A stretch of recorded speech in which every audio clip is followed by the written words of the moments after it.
So I'm here today to talk about breast cancer.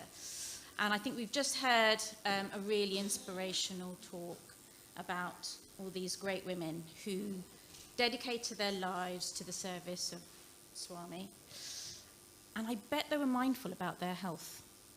To be able to serve and to dedicate your life with as much vigor as you can, you need to look out for your health. So that's why I'm here today. Essentially, I'm just waiting for my slides to come up. So I work in breast cancer. I'm probably more well known for my long-standing history with this Sai Centre, usually causing trouble and being a bit cheeky. But I do have some background in breast cancer, and I'm here to share that with you today. Now, I'm not going to take you through any data or stats because, well, we're getting close to dinner time, we're getting hungry, but that's not what's important. If there's one thing that you can take away today, is to look after yourselves and to look out for your health. Because breast cancer is curable. And I want to be really clear on that. Breast cancer is curable if, and this is a big if you present early enough. And this doesn't just affect women, it affects men as well. 1% of men can also present with breast cancer.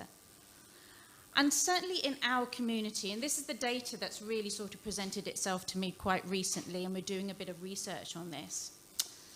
A worrying fact that we're beginning to notice is that although the risk of breast cancer from a biological perspective is relatively low in the South Asian community, the incidence of advanced breast cancer, that's the number of patients who are diagnosed with advanced breast cancer each year, is going up in the South Asian community. We're seeing more South Asian women presenting with late-stage breast cancer. And by that stage, it's too late. It's too late to find a cure. It's too late to cut that cancer out and provide the treatment that will help you survive for many, many more years. So that's where it's really important that you present early. And the way to present early is really to examine yourselves. Because if you pick up something and you present to your GP, then I'm hoping you've picked something up early enough to be able for us to do something about it. Now, these are some of the cancer charities and websites that are really, really, really useful if you need any information. I know you can go onto Google and there's a whole wealth of information on there, and it's really difficult to sift through and find out the relevant information.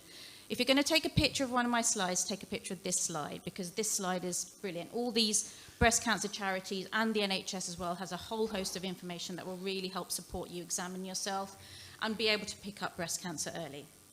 So if we just go on to the next slide, and I've just, I did mention about how the South Asian community are presenting more often now with breast cancer.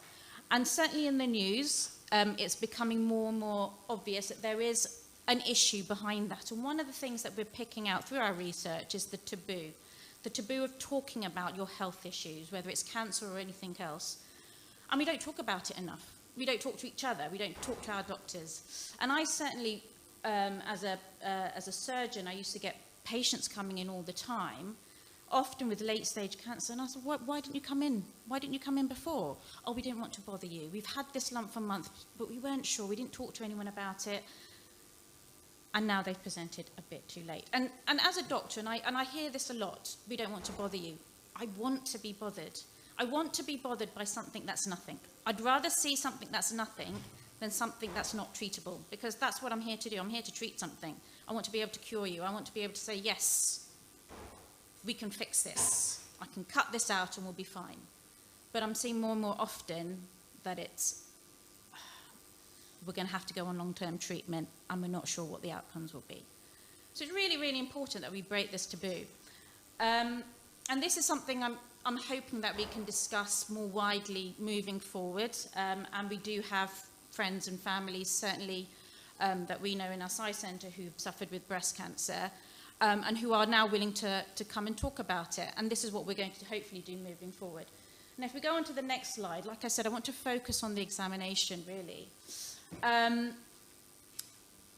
Before we go on to examination, so first of all, I want to thank Geethaka for inviting me here today. This has really been stimulated by her work in raising breast cancer awareness in the South Asian community.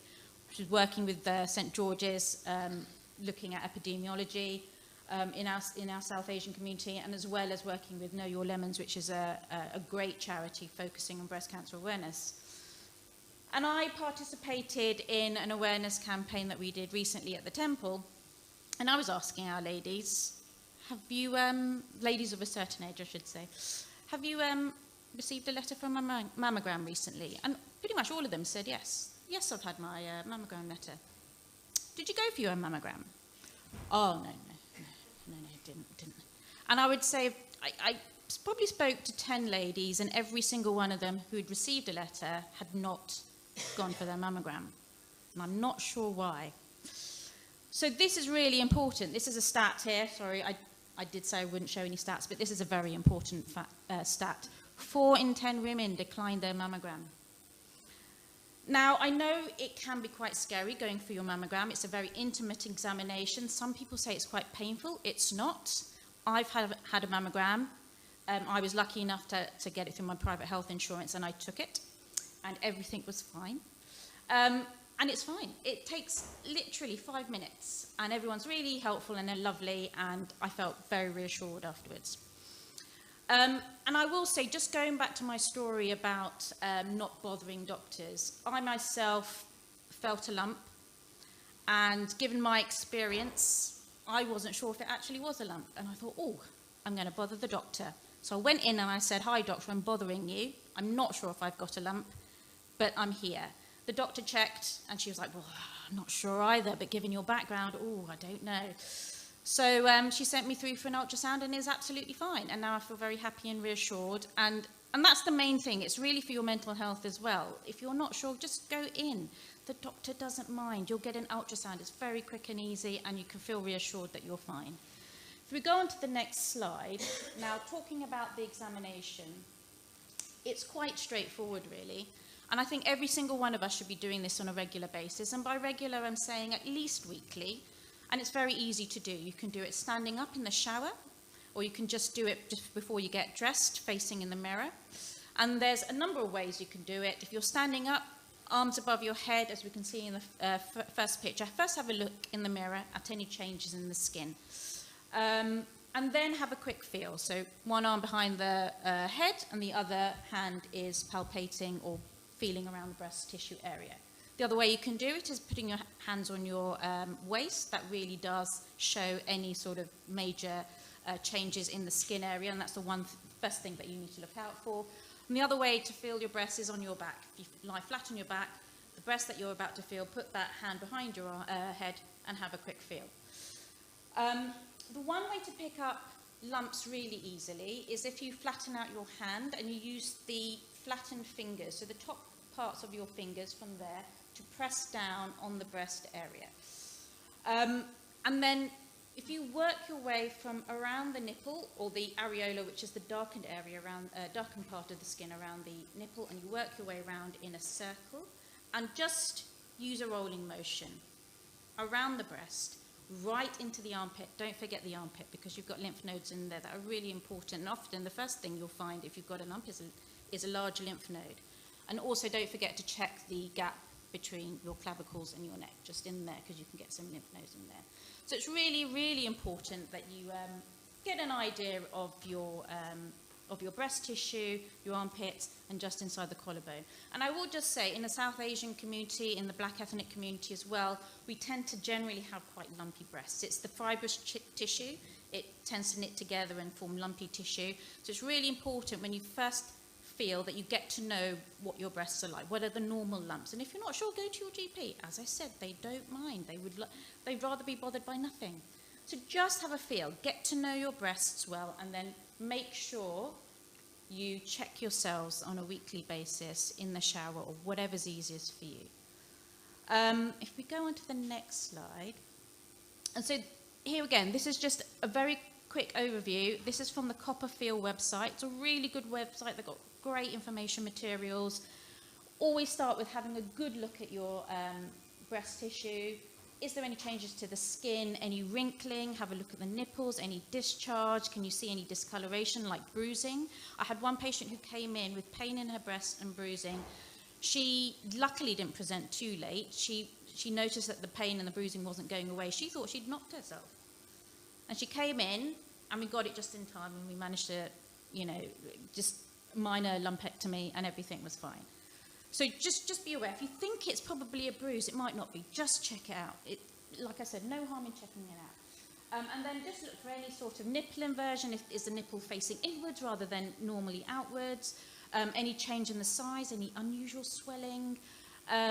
So yeah, anything that's different for you. So the very first thing I want you to go home and do is just have a look at your breasts and get to know them really, really well. What is normal for you? And then moving forward on a weekly basis, just check for anything that's unusual, anything at all. If we go on to the next slide. And today's checklist is the final thing I want to go through with you. The one thing that people forget to do is to check if they're registered with the GP. Now, I just moved house and I had to move my registration because my GP is miles away. So I've re-registered. So make sure you're registered with a GP, because you can't go to your GP if you don't have a registration. NHS account. When you're registered with your GP, I would advise registering for an NHS account, because you can get all your updates, appointments. Mammogram screening will come in on your NHS account. It's really good to access what appointments are coming up and what you need to, and your results will come through there as well. And if the doctor wants to get hold of you, they can get hold of you through the NHS app. There's also an option to speak to a GP virtually. So if you don't think you have time to go to your doctor, or there's no appointments available, speak to someone online, and that's available through the NHS account free. So please sign up for an NHS account if you don't have one. Am I eligible for mammogram screening? Well, if you're in between the ages of 50 to 71, you should be getting a letter, and you should be getting screening every 3 years. So make sure you look out for that letter, that email, or text message if you've signed up for your NHS account, and make sure you go to that mammogram. Honestly, you have to go. There's no excuse for it. And then finally, don't forget to check yourselves. Have you noticed anything? If you're in between screening and you notice something unusual, go. Don't wait for your next mammogram, just go straight away. And it's not scary going to the doctors when you have this examination. They've all been there before. I do understand some of the issues from our culture as well with this intimate examination. Certainly, again, way back when I used to see a lot of Asian patients coming through requesting to see the lady doctor. So I used to have a long list of patients, and the boys would be in the other clinic room twiddling their thumbs. And that's fine. But just remember, if there isn't a female doctor, you do have the option of a nurse chaperone, a female chaperone. Bring your daughter, your friend, or anyone you feel comfortable with, just to reassure you. But don't be afraid of getting that examination. That's what the doctor's there for. That's what they're trained to do. So don't be afraid of that intimate part of the examination. And the last thing I can say, if we go on to the next slide, because I just want to bring up the charities again. The last thing I can say is talk to somebody. If you're not sure, if you're scared to go to the doctor, talk to somebody. And it can be a friend, it can be a colleague, it can be, someone within the Sai Centre. Talk to somebody if you're not sure, because sometimes we've noticed that I've noticed a lot of patients come in with their friends or with a sister or someone to come with them, because, you'd like to feel reassured. But if you're not sure, just talk to someone. And I know certainly within our community, it can be a little bit of a taboo. It can be embarrassing to talk about intimate issues. We don't have that problem in my family. If anyone knows my mum, they'll know that we have a very, she doesn't embarrass very easily. So, we're very open like that. And I think we all need to sort of learn to be more open about our health. Because if we're going to go on, as women, Swami says, if we're going to go on to do great things, we have to look after ourselves first. So thank you very much.